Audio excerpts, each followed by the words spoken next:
மேட்டூர் அணையிலிருந்து பாசனத்திற்கு தண்ணீர் திறந்து 20 நாட்களுக்கு பிறகும் கடைமடை பகுதிகளுக்கு தண்ணீர் சென்றடையவில்லை என்று இபிஎஸ் குற்றச்சாட்டை முன்வைத்திருக்கிறார். மேட்டூர் அணை நிரம்பி உபரிநீர் கடலில் கலக்கும் சூழலில் ஏன் கடைமடை பகுதிகளுக்கு தண்ணீர் சென்றடையவில்லை என்று இபிஎஸ் கேள்வி எழுப்பியிருக்கிறார். உரிய முறையில் தண்ணீரை கொண்டு சென்று விவசாயிகளிடம் சேர்ப்பதில் அரசுக்கு என்ன சிக்கல் இருக்கிறது என்று இபிஎஸ் கேள்வி எழுப்பியிருக்கிறார். கூடுதல் விவரங்களை செய்தியாளர் பிரகாஷ் வழங்கிட கேட்கலாம். பிரகாஷ், வணக்கம். விவரங்களை சொல்லலாம்.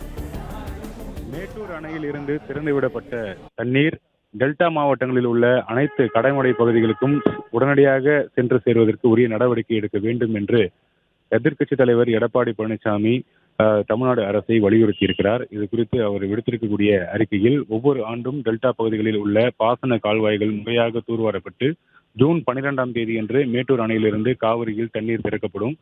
ஆனால் இந்த ஆண்டு காவிரி படுகையில் எந்த விதமான தூர்வாரும் பணிகளையும் செய்யாமல் மேட்டூர் அணையிலிருந்து 12ஆம் தேதி தண்ணீர் திறந்து விடப்பட்டு இருக்கிறது.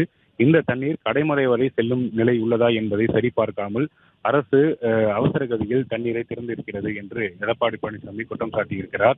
கடைமடை வரைக்கும் இந்த தண்ணீர் சென்றடையாததால் விவசாயிகள் கடுமையான பாதிப்புக்கு உள்ளாகி இருப்பதாக எடப்பாடி பழனிசாமி அந்த அறிக்கையில் தெரிவித்திருக்கிறார். விவசாயிகளுடைய வேதனை குரல் காதில் விழாத அளவிற்கு மமதையில் இந்த ஆட்சியாளர்கள் சுட்டித் திரிகிறார்கள் என்று விமர்சித்திருக்கக்கூடிய திரு எடப்பாடி பழனிசாமி, கடல் முகத்துவாரங்களில் வெங்காய தாமரை புதிராக மண்டி கிடப்பதால் விவசாயிகள் கடும் அவதி அடைந்திருக்கிறாங்க. பாசன மதகுகள் மற்றும் கதவணைகள் பழுது பார்க்கப்படாததால் பாசன நீரை தேவைக்கேற்ப திறக்க முடியவில்லை என்றும், ஆசிய வளர்ச்சி வங்கி மற்றும் கடல் முகத்துவார சீரமைப்புக்காக வழங்கும் நிதியை பெற அரசு எந்த விதமான நடவடிக்கையும் எடுக்கவில்லை என்று விவசாயிகள் குற்றம் சாட்டுவதாக எடப்பாடி பழனிசாமி சுட்டிக்காட்டியிருக்கிறார்.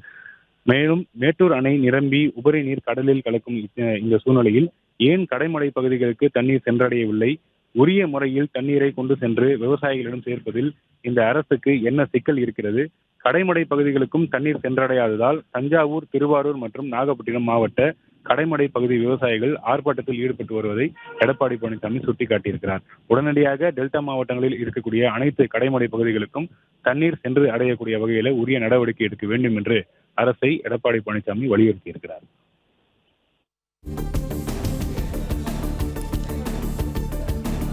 விவரங்களை வழங்கியமைக்கு நன்றி பிரகாஷ். பிளே ஸ்டோர் மற்றும் ஆப் ஸ்டோரில் இருந்து பாலிமர் செயலியை QR கோடு மூலம் பதிவிறக்கம் செய்யுங்கள். செய்திகளை உடனுக்குடன் பெறுங்கள்.